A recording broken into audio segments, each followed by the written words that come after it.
el púlpito puede ser o no debiera ser usado, como se usa muchas veces, en situaciones que permitan, por así decir, el lucimiento del expositor o el animar solamente a las personas o el generar una corriente emocional que de alguna manera potencie tus ganas de vivir el resto de la semana.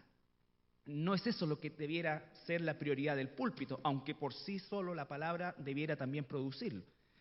El propósito del púlpito básicamente y esencialmente es enseñar y adoctrinar al pueblo de Dios. Enseñar y adoctrinar al pueblo de Dios.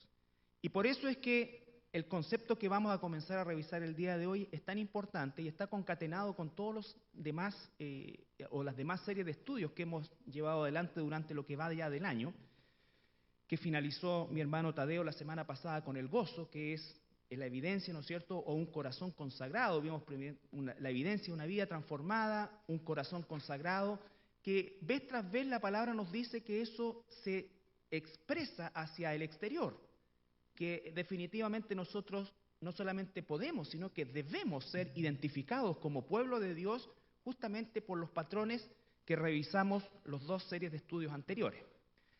Hoy día, siguiendo en la misma línea, vamos a comenzar una serie de estudios que habla acerca de la madurez espiritual, un título quizás archiconocido, archisabido, pero no necesariamente archipracticado. El concepto de la madurez espiritual, que vamos a comenzar a estudiarlo en relación a un elemento del cual muchas veces nosotros mismos como predicadores caemos en el simplismo o en el reduccionismo, que es el discernimiento. El discernimiento es una herramienta absolutamente imprescindible para la madurez cristiana, para el desarrollo de esa vida que va a evidenciar, ¿no es cierto?, la transformación del Espíritu Santo, y que va a evidenciar también que el corazón está siendo cambiado y transformado por el Espíritu Santo. El discernimiento. Y cuando nosotros hablamos de discernimiento, probablemente cada uno de nosotros tenga una idea clara o medianamente clara al respecto. Básicamente es tener una capacidad de poder elegir. La pregunta es, ¿elegir en función de qué?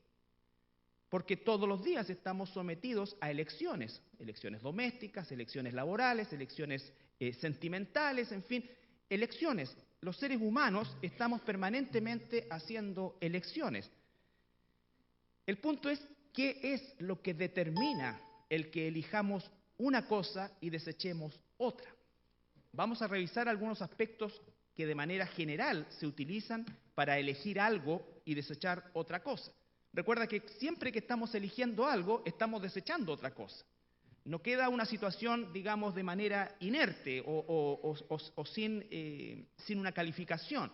Si yo elijo un pantalón azul, entre un azul y un plomo, significa que elegí el azul y deseché el plomo o el gris, ¿ya? Entonces siempre va a ocurrir eso. Siempre cuando elegimos algo, desechamos algo. Cuando tú eliges hacer la voluntad de Dios, estás desechando la voluntad de Satanás.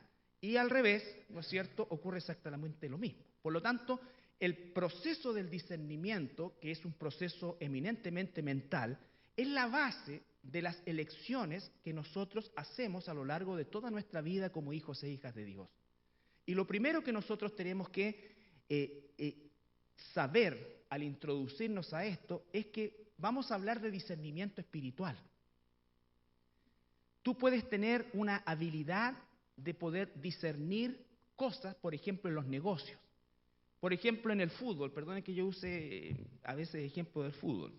Pero como lo dije en la radio, ¿no es cierto? Si Solabarrieta es capaz de comentar partidos, yo también puedo hacerlo.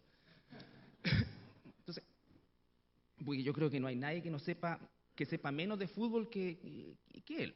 Sin embargo, está ahí. No tengo nada personal contra él, es una situación netamente de habilidades.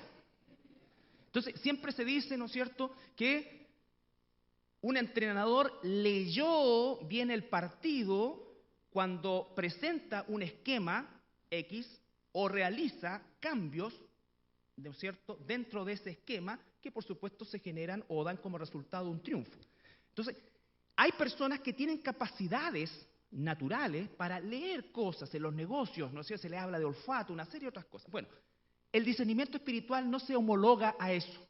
El discernimiento espiritual no es por cachativa, no es por instinto, no es por corazonada, aunque a veces tú tienes una corazonada y puede que te resulte, pero esa no es la base de la elección que un hijo, una hija de Dios hace.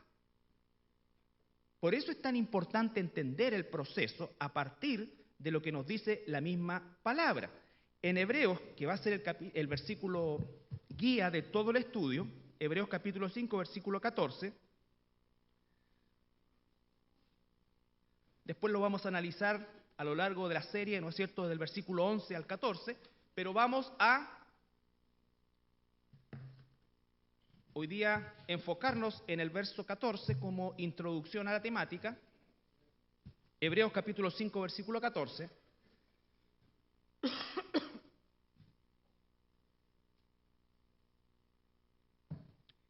Que dice, pero el alimento sólido. Entonces está hablando de un alimento. Obviamente, si estamos enfocados en el concepto espiritual, no sabemos inmediatamente que no se refiere al alimento físico, sino que al alimento espiritual.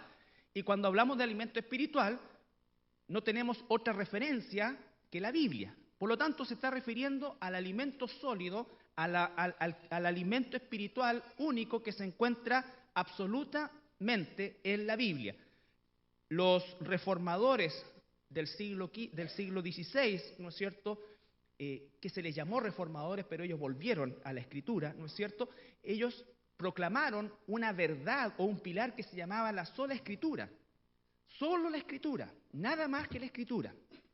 Entonces nosotros podemos ese mismo concepto recordarlo, aplicarlo el día de hoy, solo la Escritura. Ahí se encuentra la fuente de la verdad, la dirección, todo. Entonces cuando está hablando, pero el alimento sólido, significa que ese alimento sólido está en la Escritura. Es para los que han alcanzado madurez. Hacia allá queremos ir. Hacia allá se quiere apuntar el Espíritu Santo en nuestra vida. Para los que por el uso, otra palabra que es importante, uso, que habla justamente de algo activo, no de algo pasivo, ¿no es cierto? El uso, tienen los sentidos.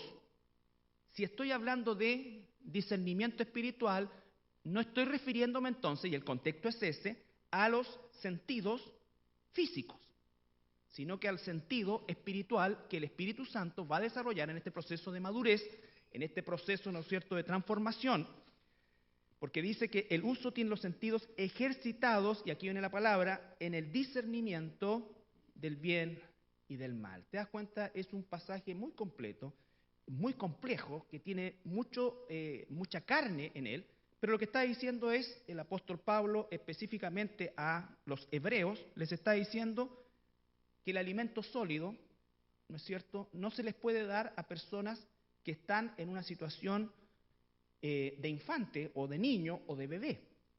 Entonces él está de alguna manera a través de estos pasajes increpando a los mismos judíos y les está diciendo efectivamente qué cosa, que ellos ya debían ser maestros. Recuerdan ustedes los versículos anteriores. ¿Por qué? Porque Pablo va a empezar a hablar y está hablando ya de Melquisedec y de Melquisedec que es Jesús y esto y Melquisedec, y le dice, yo quisiera decirle más cosas acerca de Melquisedec, pero no se las puedo decir porque ustedes están en la fase de leche cuando ya debieran ser maestros.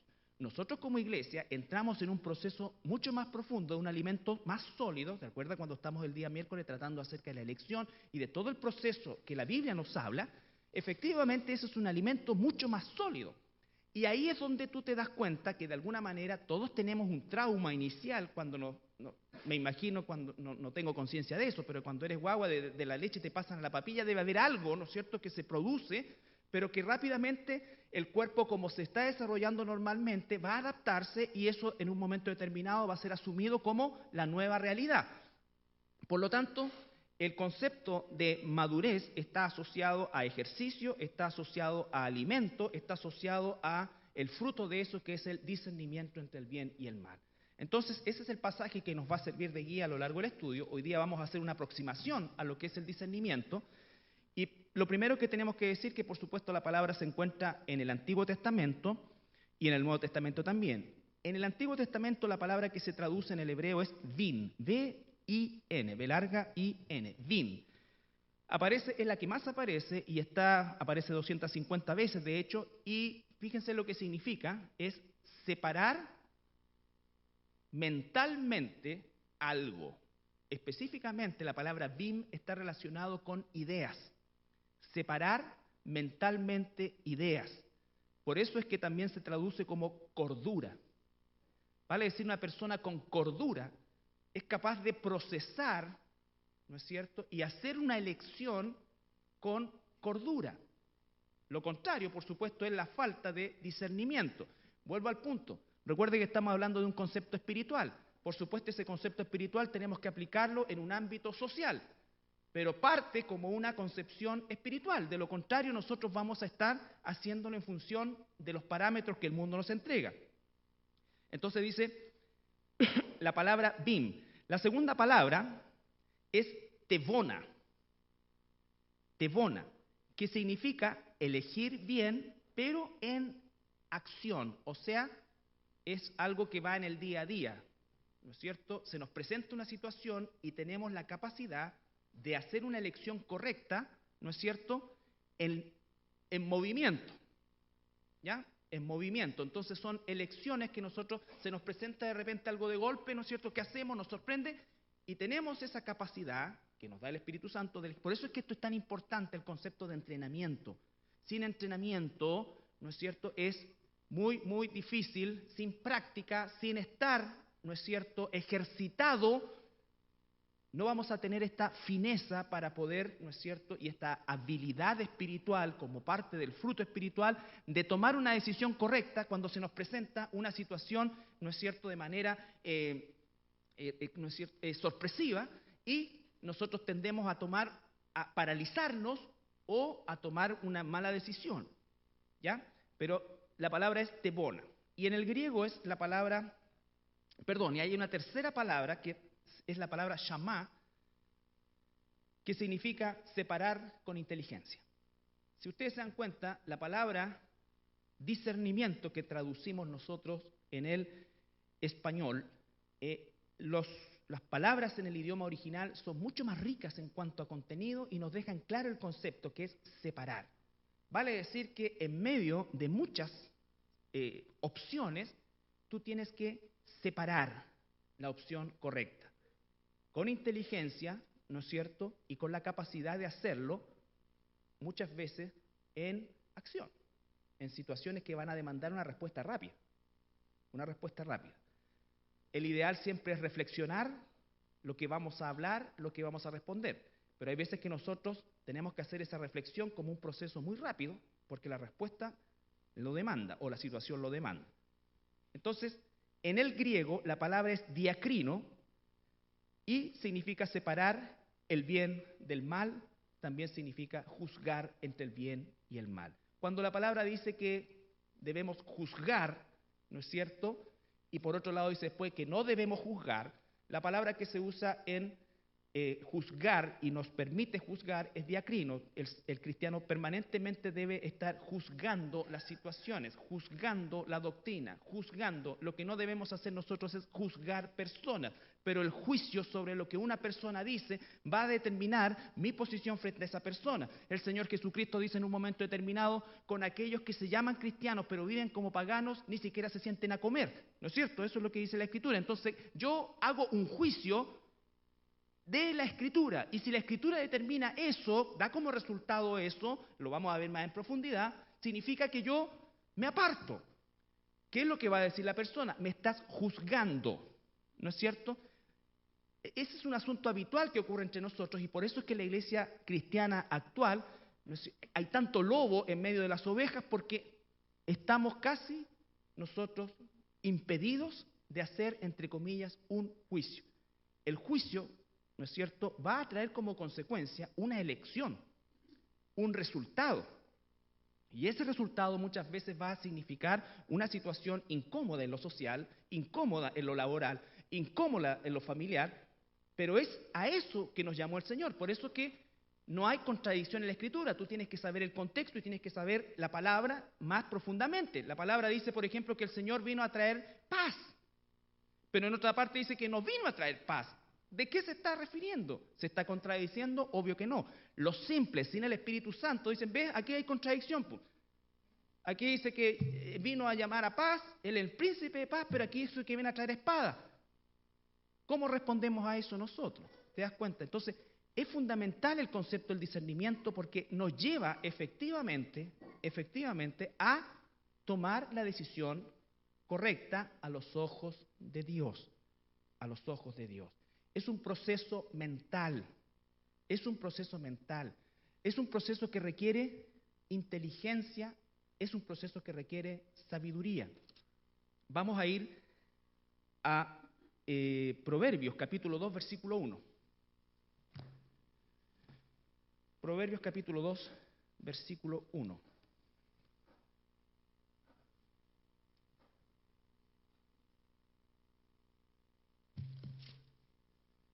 También vamos a tratar este capítulo de Proverbios largamente, pero hoy día vamos a hacer una lectura rápida del versículo 1 al 10. Proverbios capítulo 2, versículo 1 al 10.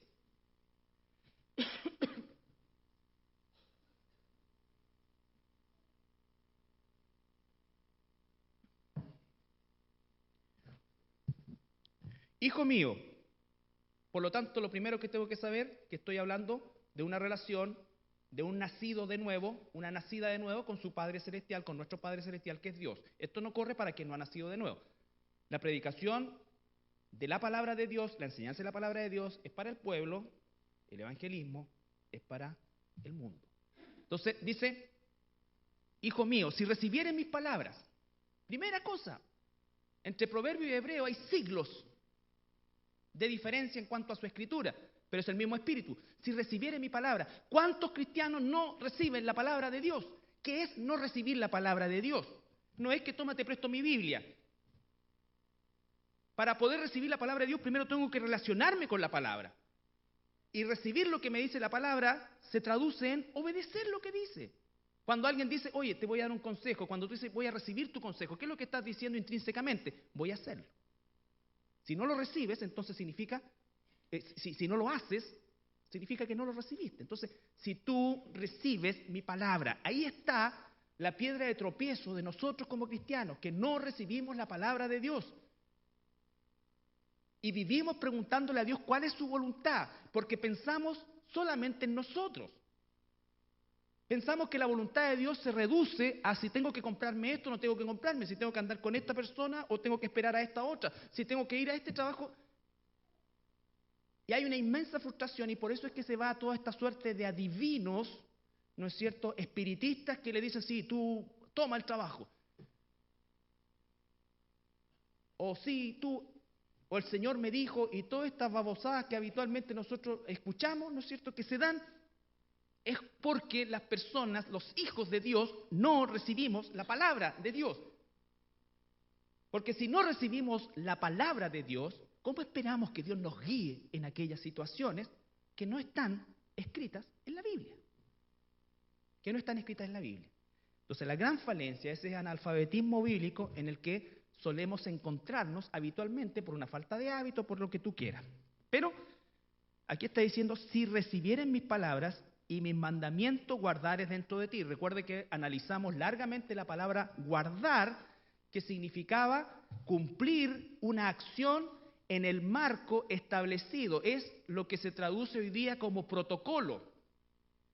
Dios quiere que tú cumplas la palabra como Él te dice. Dios no está esperando tu sugerencia, mi sugerencia, no es cierto, ni que a lo mejor podría hacerlo así, que se me ocurrió hacer esto. No, si Dios dice 3 pasos hacia adelante y 2 hacia la derecha, eso es. Eso es. No hay que inventar nada. Por eso es que si la palabra de Dios es nueva, no es bíblica. Porque la palabra de Dios fue dada una sola vez y para siempre. Todos estos que hablan de la novedad, de la nueva revelación, de esto, eso es herejía, eso es satánico. La palabra de Dios es una sola. Y está escrita ya de principio a fin. No hay más revelación. Dios dice esto, perfecto. Puede haber una aplicación que resulte distinta, pero la palabra no se puede cambiar. Entonces dice, y mis mandamientos guardares dentro de ti, haciendo estar atento tu oído a la sabiduría, si inclinares tu corazón a la prudencia, si clamares a la inteligencia y a la prudencia dires tu voz, y como a la plata buscares y las escudriñares como tesoro, entonces y solo entonces, entenderás el temor de Dios. ¿Cuántos hijos e hijas de Dios no entienden el temor de Dios porque no reciben la palabra de Dios, porque no buscan al Dios de la palabra y porque en definitiva hay una brecha entre Dios y nosotros puesta, ¿no es cierto?, por la Biblia, la única que nos puede llevar a Dios. Nadie llega al Padre sino por mí. No solamente al cielo vamos a llegar por el Padre, sino que llegamos al Padre a través de Jesucristo y a través de su palabra. Entonces entenderás el temor de Dios, de Jehová, y hallarás el conocimiento de Dios. Porque Jehová da la sabiduría. Él da la sabiduría. ¿Cuál sabiduría? Sabiduría espiritual. Y de su boca viene el conocimiento y la inteligencia. Conocimiento e inteligencia espiritual. Hay muchas personas con una capacidad de inteligencia humana muy grande, pero con una necedad absoluta ante los ojos de Dios. Además, sumado al hecho de que cuando Dios te da la inteligencia, te da la sabiduría y te da todos estos elementos, producto de lo anterior, tú vas a tomar decisiones, incluso en lo humano, mucho más inteligente que el más inteligente de los inteligentes. El mismo Salmo dice, me has hecho más sabio que mis enemigos, más sabio que mis enemigos, más sabio que mis maestros. Él provee de sana sabiduría a los rectos. Él es escudo a los que caminan rectamente. Es Él que guarda las veredas del juicio y preserva el camino de sus santos. Entonces entenderá justicia y juicio, y equidad y todo buen camino. Cuando la sabiduría entrara en tu corazón y la ciencia fuera grata a tu alma. Eso tenemos para un año. Cada palabra cuenta. Espero que todos hayan leído ya el Salmo 119 y estén en la tercera vuelta. Agreguen este, el Proverbio 2, completo. En vez de, hijo mío, pon tu nombre ahí, como dice Sergito, pon tu nombre. Y responde a lo que Él está hablándote ahí. Entonces el discernimiento es absolutamente necesario para el proceso de la maduración y nosotros rápidamente vamos a ver la necesidad de discernimiento, entendiendo un poquito más acerca de lo que es el discernimiento. Ahora, ¿por qué es necesario el discernimiento? Ya el Proverbios 2 nos lo da de alguna manera con una cierta claridad. Pero Proverbios capítulo 2, versículo 1,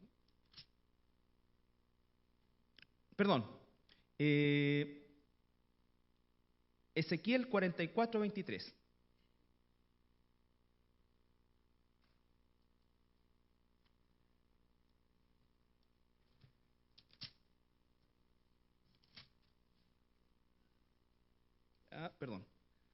Ezequiel 44, 23. Eso es.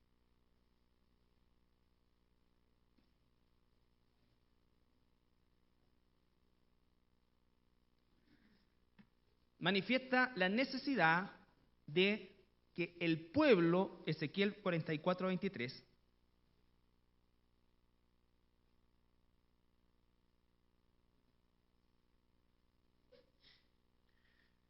y enseñarán a mi pueblo, está hablando de las responsabilidades de los sacerdotes, hoy día trasladada como responsabilidad hacia los pastores y maestros y todo aquel que tiene responsabilidad en la enseñanza, y a todos nosotros de manera también particular, y enseñarán a mi pueblo a hacer diferencia. Siempre ha sido el deseo de Dios. Hay diferencia, a hacer diferencia entre lo santo y lo profano, y les enseñarás a discernir entre lo limpio y lo no limpio. Hay una necesidad de que el pueblo, de que nosotros seamos instruidos por la palabra de Dios. Dios ha establecido una necesidad y esa necesidad corresponde al hecho de que tenemos que hacer una diferencia entre lo bueno y lo malo, entre lo limpio y lo sucio, según Dios, no según el mundo. Ya vamos a ver algunas corrientes que están insertas desde siempre en el mundo, pero con mayor profundidad el día de hoy. Isaías 5:13.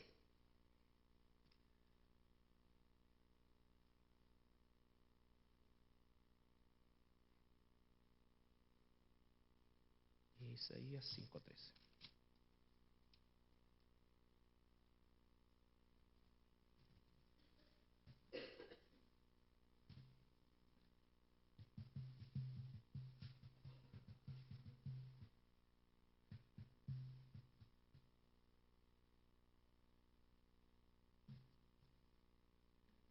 Por tanto, mi pueblo, dice el Señor, somos nosotros hoy día, fue llevado cautivo, porque no tuvo conocimiento, y su gloria pereció de hambre, y su multitud se secó de sed. Mi pueblo dice que fue llevado cautivo. Hoy día probablemente nosotros no estamos siendo, y de hecho no estamos siendo llevados cautivos por otro pueblo, pero estamos sido cautivo al pecado. Cada vez que nosotros desatendemos y no tenemos la capacidad y el conocimiento de discernir, el pecado nos va a otra vez a poner cautivos, y hemos sido librados de la cautividad. ¿Cuál es el peligro entonces? Primero hay un llamado. Tenemos que nosotros aprender a discernir entre lo bueno y lo malo, entre lo sucio y lo limpio. Si no hace eso, sin duda alguna no vamos a quedar en un terreno neutro, sino que vamos a ser arrastrados hacia la condición de la cautividad del pecado. Nosotros tenemos que saber que estamos frente hoy día, sobre todo, a una sociedad absolutamente compleja. Siempre lo ha sido, pero hoy más que nunca la complejidad que tenemos por la cantidad de opciones a todo nivel que existen, el cristiano necesita un grado de discernimiento, pero más grande que siglos atrás, donde las opciones no eran muchas y donde las necesidades tenían relación básicamente con los aspectos básicos: techo, comida, cuidado, ¿no es cierto? Hoy día eso está de alguna manera no solamente magnificado, sino que hay una serie de otros elementos entre los cuales nosotros tenemos que tomar decisiones día a día. Cada uno de ustedes, cada uno de nosotros fue inserto en un ambiente laboral, en una familia, y estamos, ¿no es cierto?, rodeados permanentemente de una corriente que no agrada a Dios y una corriente que no le interesa agradar a Dios, y por supuesto que está muerta espiritualmente. Pero Dios dijo que nos dejaba en este mundo para vivir de una manera diferente, y la única manera diferente de vivir es haciendo su voluntad. Pero es imposible que hagamos su voluntad si nosotros no tenemos conocimiento. Y si no tenemos conocimiento, vamos a estar frente a situaciones en las cuales tenemos que tomar una elección, y obviamente si no tenemos el conocimiento de Dios, tenemos el conocimiento del mundo y tomaremos una decisión equivocada.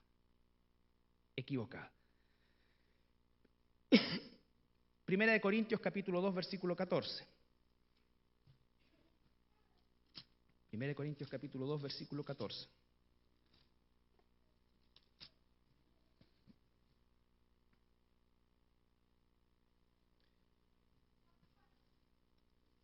La realidad del mundo en que nos movemos, ¿no es cierto? Dice 1 Corintios capítulo 2 versículo 14. Pero el hombre natural no percibe las cosas que son del Espíritu de Dios, porque para él son locura. Y no las puede entender porque se han de discernir espiritualmente. Se han de discernir espiritualmente. ¿Por qué necesitamos el discernimiento? Porque somos hijos de Dios. Porque si no aprendemos a discernir, nunca vamos a madurar.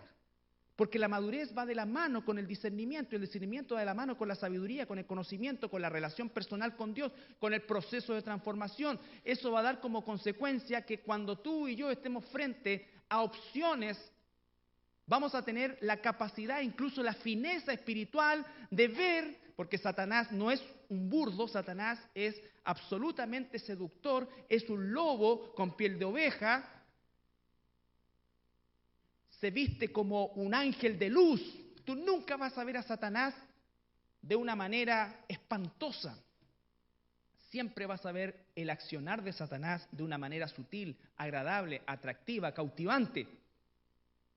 Y eso tienes que saberlo y tengo que saberlo. Entonces dice el Señor, ¿no es cierto?, que estas cosas no las puede discernir alguien que no tiene el Espíritu de Dios. ¿Por qué? Porque es para el hijo, la hija de Dios. El hijo, la hija de Dios tiene que ejercitar el discernimiento espiritual, y el discernimiento espiritual va a venir con el conocimiento profundo de su palabra. Porque aún recuerden, Satanás sabe la Biblia mejor que nosotros. Se atrevió incluso a engañar o tratar de engañar a Jesús usando la misma escritura. Recuerda que Satanás, el negocio más grande de Satanás para destruir las almas es las religiones falsas. Todo lo falso, no el ateísmo, no la evolución, que son cosas que obviamente se pueden incluso discutir desde un punto de vista científico, por supuesto también viene de él, pero su gran caballo de batalla es la religión falsa. La religión falsa, la enseñanza falsa, el torcer la escritura, el sacar un texto de contexto, el hacer un uso, ¿no es cierto?, de la escritura no guiado por el Espíritu, sino guiado por él. Vamos a analizar algunos aspectos ahora de lo que es el ambiente donde nosotros tenemos que discernir. Y esto es en términos generales. Primero que nada, nosotros nos enfrentamos a cinco aspectos que están presentes, a 5 sistemas de pensamiento que están presentes en nuestra sociedad, en cualquier sociedad, en mayor o en menor medida. La occidental, la oriental, en fin. Están presentes y por supuesto que de cada uno de estos aspectos se puede sacar otros subaspectos, pero en general, bajo estos 5 conceptos se encuentra el sistema de pensamiento natural de la humanidad. Este es el mundo, este es el aión, este es el sistema de pensamiento. Cuando la Biblia dice al mundo y el mundo no le recibió, se está refiriendo, el sistema de pensamiento rechaza la verdad de Dios, porque la verdad de Dios es absoluta, es una sola, inmodificable. Por lo tanto, eso inmediatamente es un choque radical contra el sistema satánico de pensamiento que dice todo lo contrario. Hoy día, y desde siempre, pero hoy día más que nunca, nosotros tenemos que cuidarnos de la primera, que es el pragmatismo. ¿Qué es el pragmatismo? Es el hecho de que una persona dice, bueno, esto me resultó, por lo tanto, si resulta, para mí es bueno y es mi verdad. Este negocio, hice tal cosa, hice esto falso, hice esto acá, hice esta movida aquí, hice todo esto acá, resultó, perfecto, entonces, eso es lo que tengo que hacer. No importa el método, no importa nada, sino que lo que importa es el fin y el resultado específicamente. Entonces, no porque algo resulte, significa, primero, que viene de Dios, segundo, que es aprobado por Dios, ni que es de carácter espiritual. Oye, hicimos una campaña evangelística y le dijimos a toda la gente que Dios los amaba. ¿Y les hablaste acerca del infierno? No, porque ¿cómo les dice? ¿Qué clase de estrategia es hablarle del infierno a la gente? Así no va a venir nadie. Pero aquí tenemos 100 papeletas de personas que se convirtió. Pocas, porque con esa mentira te faltó carisma para hacer 1000. Entonces, el pragmatismo es algo que ha entrado en la iglesia hace mucho tiempo. Ustedes van a encontrar metodología, y no estoy diciendo con esto que esto sea un desorden. No, al contrario, hay metodología y todo, pero jamás el método supera a la verdad, a la palabra, ni a lo que Dios quiere de nosotros. Por eso es que los métodos, ¿no es cierto?, son siempre algo que tenemos que estar estudiando, tenemos que estar modificando y nunca hacernos nosotros idólatras de un método, de un sistema, aunque aparentemente este haya dado resultado. Si no es toda la verdad, si no es a la manera de Dios, entonces no podemos nosotros aplicarlo, aunque con eso llenemos un estadio. ¿Cómo creen ustedes que se llenan los estadios de gente que quiere escuchar a Dios, supuestamente? Usando métodos, usando marketing, usando una serie de aspectos que no estoy diciendo con esto que nosotros tenemos que envolver el Evangelio en algo fome. Lo que estoy diciendo es que no debemos envolver el Evangelio. El Evangelio por sí solo va a llamar a los que son ovejas de Dios y sus ovejas van a escuchar su voz, no mi método. No mi método. Entonces, el pragmatismo, no porque algo resulte, significa que es lo correcto a los ojos de Dios. Lo segundo, la ética situacional.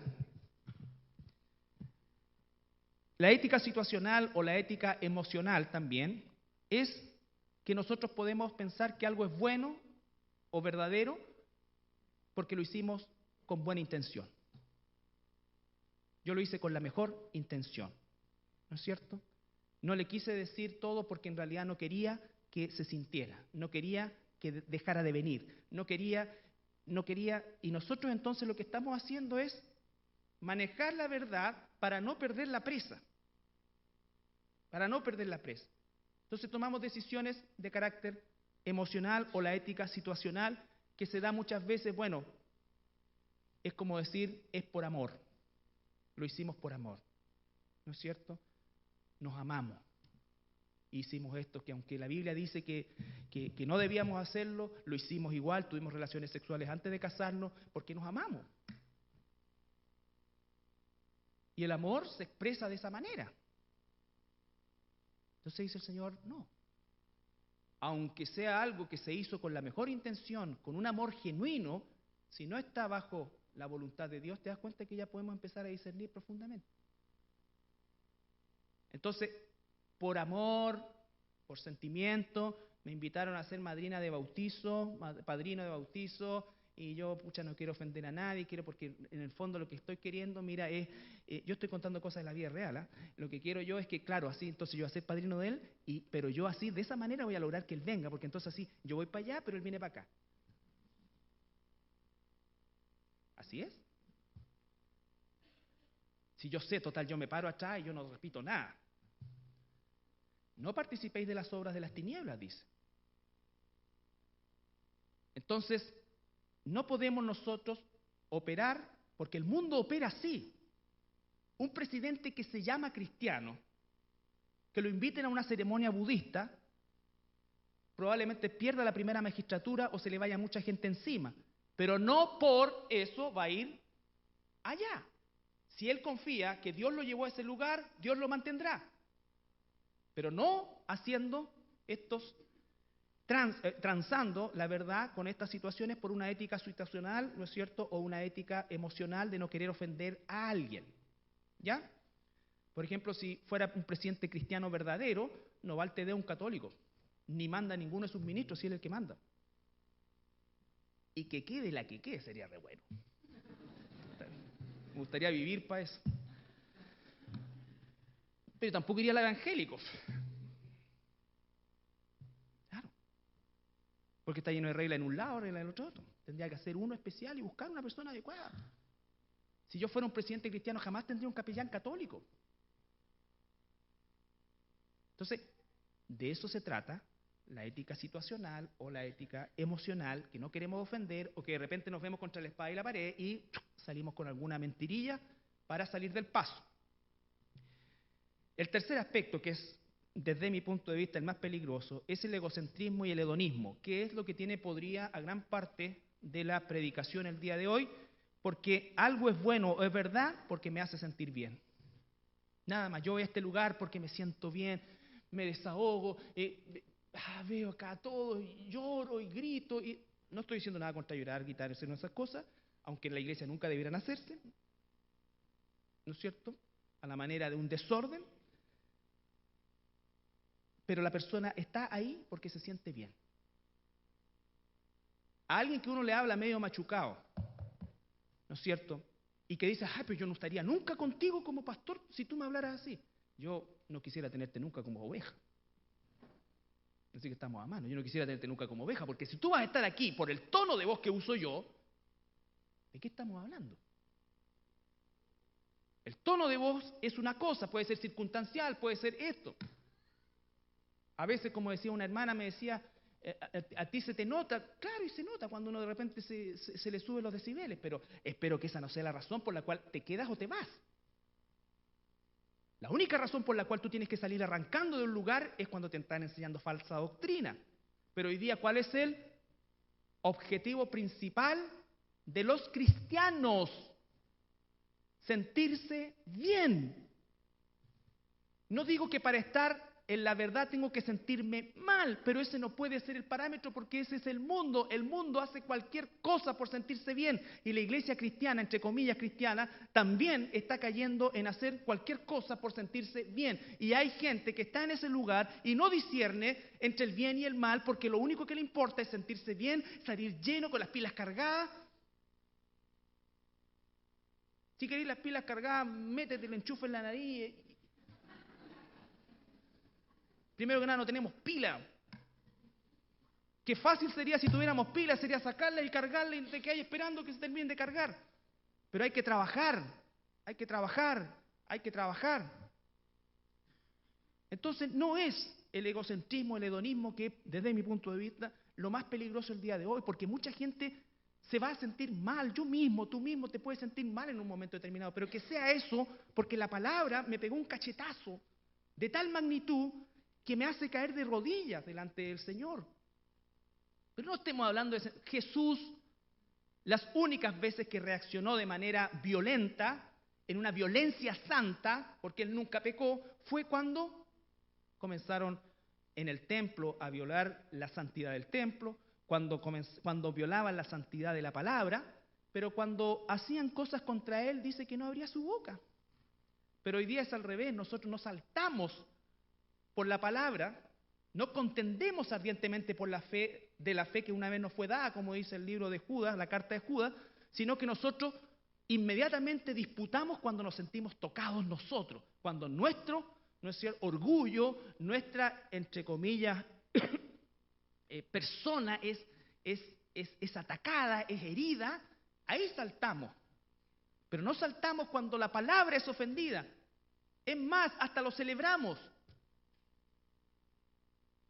Entonces, hermanos, se dan cuenta que es mucho más complejo de lo que nosotros pensamos y requiere de una madurez mayor. De una madurez mayor. Porque esto va a aumentar las situaciones en las cuales nosotros nos vamos a ver confrontados por personas, aislados muchas veces, pero eso va a traer como consecuencia que aquellos que son ovejas de Dios van a escuchar la voz de Dios y van a seguirle a su pastor y van a entrar al redil de Dios. Al redil de Dios. ¿No es cierto? Nosotros tenemos que discernir eso. Tenemos que discernir eso. Tenemos que saber, ¿no es cierto?, que hay esto en nosotros tan marcado, y por eso digo que es lo más peligroso para mí en este momento o en esta etapa de la vida, porque todo empuja hacia mi bienestar, todo, y todo es tan fácil pasar la línea, ¿no es cierto?, de una cosa genuina, sincera y correcta a una cosa perversa.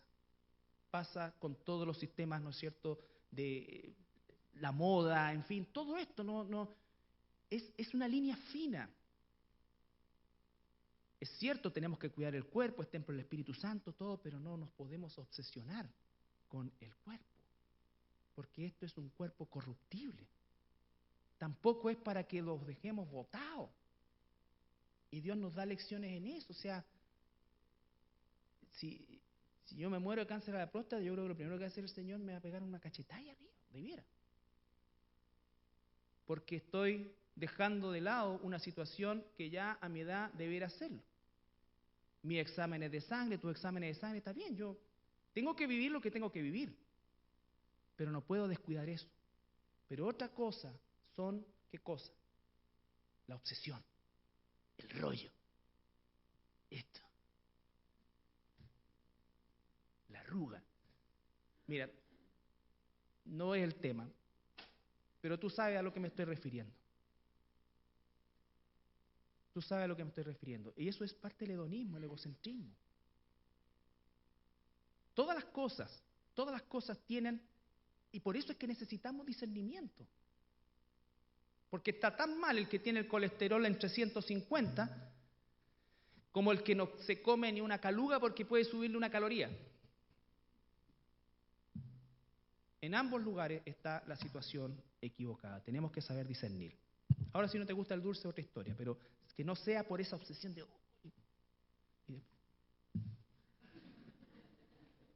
Egocentrismo, hedonismo. La ética cultural. Algo no es bueno o malo porque la cultura lo hace. Algo no es bueno o malo porque la cultura lo hace o no. Hoy día la cultura va camino a aceptar, ya lo ha aceptado tácita y claramente, ¿no es cierto?, la homosexualidad, se legalizó la marihuana en Uruguay. Entonces, no porque la cultura, las leyes humanas o lo que sea, determina que algo es legal o habitual o no, de una mente supuestamente moderna, ¿ya? ¿Cuál es el discurso de todos? Hay que cambiar la mentalidad de la ciudadanía. No, hay que llevar la mente de la ciudadanía a Dios, a la palabra. No hay que cambiar la mentalidad de la persona a otro tipo de pensamiento supuestamente más novedoso, más moderno, en el que todo se acepta. Entonces, esa situación, la ética cultural, todo el mundo lo hace. Las relaciones interpersonales entre jóvenes y jovencitas, o entre un hombre y una mujer, todo el mundo lo hace. La pregunta es, ¿qué dice la Biblia? ¿Cómo es que nos relacionamos nosotros frente a eso? Son situaciones difíciles, porque hay una mezcolanza de lo que sé que está bien, lo que sé que está mal y lo que siento. ¿Quién va finalmente a tomar el control de eso y sujetar y someter las otras dos? Si no es lo que sé espiritualmente, pierde cuidado que tú vas a tomar y yo voy a tomar decisiones absolutamente fuera de la voluntad de Dios. Fuera de la voluntad de Dios. Y lo vivimos. Y por supuesto, lo último, el concepto de la ley humana. Algo porque sea legal, ya lo dije un poco, no necesariamente es bueno, y algo ilegal no necesariamente es malo. Por ejemplo, ya es legal la marihuana en Uruguay, a lo mejor lo va a hacer aquí, y incluso puede producir resultados. Van a bajar, ¿no es cierto?, todo el concepto del tráfico y una serie de otras cosas, entonces se están provocando resultados y pareciera que este acto legal va a producir un efecto positivo, pero obviamente un cristiano no fuma marihuana porque dice, oye, si es legal, pues. Un tiempo más va a ser legal el matrimonio entre un hombre y un hombre, una mujer y una mujer, un tiempo más va a ser legal la adopción de dos hombres a un niño, en fin, todo lo que ustedes saben, pero eso no significa que es correcto a los ojos de Dios. Nosotros estamos llamados a respetar la ley humana hasta que esa ley humana se pone por sobre la ley de Dios. Y eso probablemente nos va a costar cárcel o la vida. Y al revés, ¿no es cierto? Algo porque es ilegal no necesariamente es malo. Por ejemplo, en los países donde no se puede predicar el Evangelio, es ilegal predicar el Evangelio, pero es moralmente necesario hacerlo. Entonces, tenemos que aprender a discernir. Y estos 5 parámetros, pragmatismo, ética situacional, egocentrismo, hedonismo, ética cultural y las leyes humanas, son lo que conforman el marco donde nosotros vamos a tomar nuestras decisiones. Vamos a tomar nuestras decisiones basadas en la cultura, basadas en las leyes humanas solamente, basadas en esto, en fin. ¿Qué vamos a hacer? Y ahí necesitamos la palabra de Dios. Se puede, por supuesto, todos nuestros hermanos a lo largo de todos los siglos vivieron bajo estos mismos 5 conceptos. Todos. Y por eso es que la Biblia dice que las cosas que sucedieron con otros se escribieron para que nosotros aprendiésemos de ellas. Aprendiésemos de ellas, dice Romanos 15:4. Entonces el discernimiento es fundamental para la madurez, pero el discernimiento nunca va a venir si no está asociado al conocimiento, y ese conocimiento en el tiempo va a producir sabiduría, y eso va a ejercitar los sentidos espirituales de tal manera que cuando tú y yo nos veamos enfrentados a decisiones en el marco de estos puntos que hemos revisado, ¿no es cierto?, y otros más que se pueden derivar de él, vamos a saber tomar una decisión espiritual confiando en que las consecuencias que se produzcan de esta están en el control de Dios. Están en el control de Dios. Y tenemos que dejar, y recordamos a nuestro hermano Daniel, ¿no es cierto?, cuando dijeron que no podía nadie y por un mes tenía que solamente rendirle culto al rey, al monarca, él en ese momento tomó una decisión ilegal, pero espiritualmente correcta. ¿Qué consecuencia tuvo como eso? Que fue llevado, ¿no es cierto?, al foso de los leones. ¿Quién lo protegió? Dios mismo. No cerró la boca de los leones, dice. A lo mejor Dios ha decidido no cerrar la boca de los leones de la consecuencia que nos va a dar, pero si no la cierra es porque Él no quiere que la cierren y tenemos que aprender algo de los mordiscazos del león. Pero como sea, así como los jóvenes en la misma Babilonia, los 3 jóvenes, Sadrac, Mesac y Abednego, todos tenían que tirarse al suelo y adorar la imagen de Nabucodonosor. Y ellos 3, ahí, al horno de fuego. ¿Y qué le dijeron? Mira, el Señor puede librarnos de esta, pero si no nos libra, tampoco, igual no nos vamos a arrodillar. Eso es convicción. Eso es convicción. Eso es discernimiento. Eso es confianza en Dios. No en tus métodos, mis métodos o sistemas, las palabras, lo que sea. Entonces vamos a introducirnos en este tema del discernimiento, lo vamos a llevar a áreas específicas de nuestra vida. Y sobre todas las cosas, el propósito principal de esto es justamente que nosotros comencemos a profundizar acerca del discernimiento, a estudiar acerca del discernimiento y sobre todas las cosas que lo comencemos a aplicar en las pequeñas cosas para que podamos ser, ¿no es cierto?, buenos administradores de la gracia de Dios en las cosas más grandes. Cuando las personas leen, ¿no es cierto?, el que fiere lo poco, Dios lo va a poner sobre mucho, siempre está relacionado, no sé de dónde sacan, pero con plata. Y nada que ver, si aprendo a discernir en lo pequeño, o sea, es aplicable a eso, pero a toda la palabra de Dios. Si yo soy capaz de discernir entre las pequeñas cosas, entre decir esto o no decirlo, pero no por una conveniencia personal, no por una situación en la cual yo no quiera salir, ¿no es cierto?, trasquilado, sino que efectivamente a los ojos de Dios, ¿qué es? Porque también el discernimiento nos va a llevar de la mano a la madurez, y la madurez va a engancharse con el amor de Dios. Y tenemos ahí el complemento o el proceso completo, perfecto. Discernimiento, primero conocimiento, sabiduría, discernimiento, elección, amor. Amor. Lo hacemos por amor. Primero a Dios y como consecuencia de eso también a los demás. Finalmente, quisiera que veamos Judas ya lo vimos ya, Romanos 15:4. No, llegamos hasta ahí.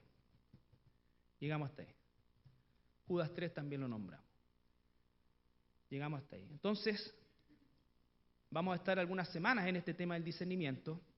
Espero en el Señor que si has anotado los pasajes, o como siempre recomiendo,